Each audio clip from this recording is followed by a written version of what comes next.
Alright. देखिए बच्चों, आज हम बात करेंगे मैकेनिज्म ऑफ यूरिन फॉर्मेशन की। किडनी जो कि हमारा मेन एक्सक्रीटरी ऑर्गन है, उसकी जो बेसिक फंक्शनल यूनिट होती है वो होती है नेफ्रॉन, राइट। और चूंकि डायूरेटिक्स पढ़ने से पहले हम ये चैप्टर इसलिए पढ़ रहे हैं क्योंकि डायूरेटिक्स का जो ओवरऑल पर्पज होता है वो यूरिनरी आउटपुट को इंक्रीज करने का होता है। तो अगर आप यूरिन फॉर्मेशन के डिफरेंट स्टेप्स समझ लेते हैं, किस तरीके से यूरिन फॉर्मेशन को प्रमोट किया जा सकता है ये समझ लेते हैं, तो आपको पता लग जाएगा कि डायूरेटिक्स कहां पे किस तरीके से एक्ट बेसिकली करती हैं। तो सबसे पहले आपको देखना होगा, चूंकि ये स्ट्रक्चर ऑफ नेफ्रॉन है जिसके कई सेगमेंट्स होते हैं, ये आपका एफरेंट आर्टेरियोल है और ये आपका इफरेंट आर्टेरियोल है। देखिए सबसे पहले आपको पता होगा कि एफरेंट आर्टेरियोल का जो डायामीटर है वो ज्यादा है, जबकि इफरेंट आर्टेरियोल का डायामीटर क्या है, कम है। इधर डायामीटर ज्यादा होने की वजह से ये ब्लड को लाती हैं इन द ग्लोमेरुलस असेंबली और ये अवे ले जाती हैं ग्लोमेरुलस असेंबली से। तो यहां पे क्या डेवलप होता है, प्रेशर ओवरऑल। और जब ये प्रेशर यहां पे डेवलप होता है तो बेसिकली अब इसके देखिए बहुत एनाटॉमी में हम नहीं जा रहे हैं, जस्ट एक डायूरेटिक्स पढ़ने से पहले आपको बेसिक कितनी चीजें पता होनी चाहिए। तो जब चूंकि डायमीटर यहां ज्यादा है और यहां पे कम है तो उस वजह से यहां पे प्रेशर डेवलप हुआ, जिसको हम बोलते हैं ग्लोमेरुलस फिल्ट्रेशन प्रेशर। तो ग्लोमेरुलस फिल्ट्रेशन प्रेशर की वजह से जो भी यहां से ब्लड से कंपोनेंट थे, excluding RBC, WBC and platelets, plasma के जो बेसिकली कंपोनेंट्स थे, वो फिल्टर आउट होके कहां पे आए, यहां पर आए। और इसको हम बोलते हैं फर्स्ट सेगमेंट, जो कि ब्लैक कलर से यहां दिखा रखा है, this is proximal convoluted tubule. और ये जो ट्यूबुलर फिल्ट्रेट है ये इस तरीके से आगे फॉरवर्ड डायरेक्शन में फ्लो होता हुआ, ये जो ग्रीन कलर से स्ट्रक्चर है अप टू हियर, यहां से यहां तक ऊपर वाला this is proximal convoluted tubule. Green colour से है this is loop of Henle. And loop of Henley के बच्चों कई सेगमेंट्स हैं। लूप ऑफ हेनले क्या है, जो descending limb of loop of Henle, descending limb of loop of Henle, hairpin turn of loop of Henle and thick ascending limb of loop of Henle. तो आप इसको इस तरीके से मार्क कर सकते हैं, this is up to here, this is descending limb of loop of Henle, this is up to here,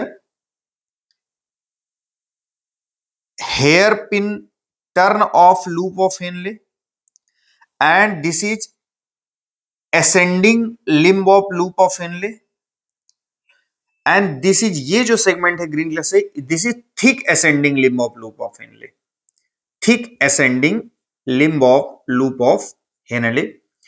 और ये basically this is digital convoluted tubule up to here, यहां से यहां तक, and this black colour is collecting duct.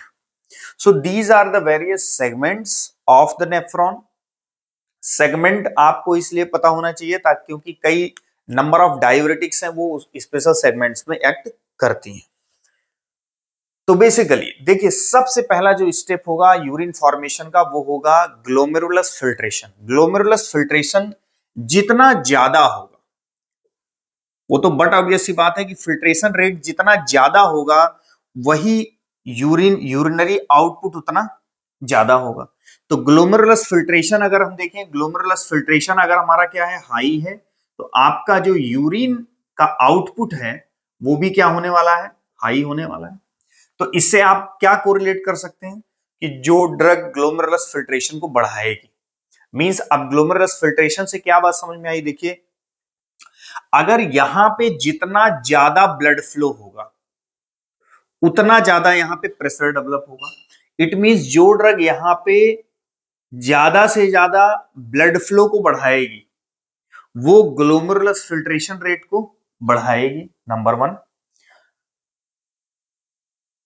तो जितना ज्यादा यहां पे ब्लड वॉल्यूम आ रहा है, जितना प्रेशर यहां डेवलप हो रहा है, उतना ज्यादा ग्लोमेरुलस फिल्ट्रेशन हो रहा है, उतना ज्यादा यूरिनरी आउटपुट हो रहा है। सिंपल सा कोरिलेशन। दूसरे कोरिलेशन में हम बात करते हैं ट्यूबुलर रीएब्जॉर्प्शन। देखिए ट्यूबुलर रीएब्जॉर्प्शन का सेंस कहां से है, बेसिकली अब आप देख रहे होंगे कि ये जो ट्यूब्यूल्स है जिसके डिफरेंट सेगमेंट्स हैं, यहां पर इपिथेलियल सेल्स होती है पूरे ट्यूब्यूल्स में, इस तरीके से इपिथेलियल सेल्स होती हैं हर जगह ये पूरे में। और इपिथेलियल सेल्स के बगल में बेसिकली यहां पर जो होती हैं ये आपका यहां पे ब्लड वेसल्स होती हैं, ब्लड वेसल्स, इस तरीके से आप इसको बना सकते हैं, राइट। तो अब होता क्या है, जैसे ट्यूब्यूल में ग्लोमेरुलस फिल्ट्रेट आया, अब ग्लोमेरुलस फिल्ट्रेट से अगर कोई कंपोनेंट, एसेंशियल कंपोनेंट, जैसे कई एसेंशियल कंपोनेंट होते हैं जैसे ग्लूकोज, अमाइनो एसिड्स या बेसिकली आयंस, जो कि नीडफुल हैं, बॉडी के लिए रिक्वायर्ड हैं, जिनको एक्सक्रीशन यहां से फिल्टर तो हो गए हैं लेकिन उनको एक्सक्रीट बॉडी नहीं करना चाहती, तो उनका वो क्या करा लेती है, रीएब्जॉर्प्शन। रीएब्जॉर्प्शन का सेंस इस सेंस में बोलते हैं कि आपके ट्यूबुलर ल्यूमेन से कोई चीज ब्लड में वापस चली जाए, right, through the epithelial cell. कहां चली जाए वो, ब्लड वेसल्स में, मतलब आपके सिस्टेमिक सर्कुलेशन में चला जाए। मींस ट्यूबुलर रीएब्जॉर्प्शन क्या है कि ट्यूबुलर ल्यूमेन से कोई चीज शिफ्ट कहां हो रही है, ब्लड में,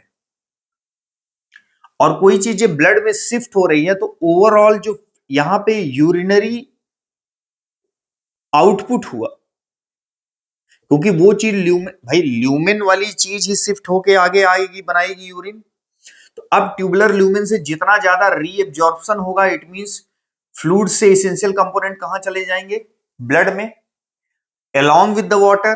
तो ओवरऑल यूरिनरी आउटपुट क्या होने वाला है, कम होने वाला है। मींस अगर ट्यूबुलर रीएब्जॉर्प्शन बढ़ेगा,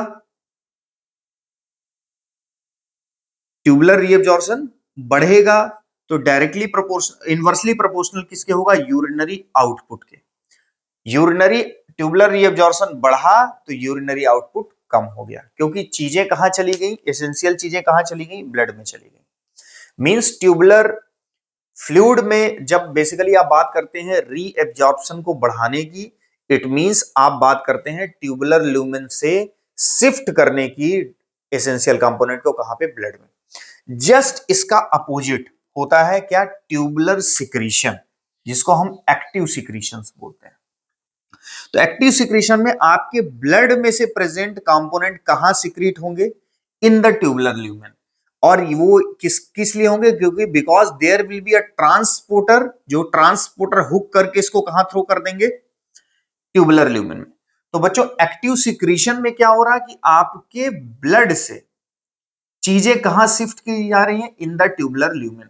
तो अब ब्लड से जब ट्यूबुलर ल्यूमेन में चीजें जाएंगी, इट मींस यूरिनरी आउटपुट क्या होने वाला है, बढ़ने वाला है, क्योंकि चीजें ब्लड से निकल के यहां आई और यही चीजें फर्दर क्या फॉर्म करेंगे, यूरिन को। तो बहुत सिंपल सा फंडा है कि अगर आप ग्लोमेरुलस फिल्ट्रेशन को बढ़ाते हैं तो यूरिनरी आउटपुट बढ़ाएंगे, अगर आप ट्यूबुलर रीएब्जॉर्प्शन को बढ़ाते हैं, इट मींस आप यूरिनरी आउटपुट को कम करते हैं।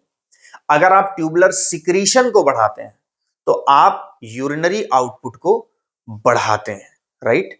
तो आपका ये जो बेसिकली कॉन्सेप्ट है, ये तीन प्रोसेस होती हैं जो कि आपके यूरिन फॉर्मेशन में हेल्प करती हैं, glomerulus filtration, tubular reabsorption and active secretion, right.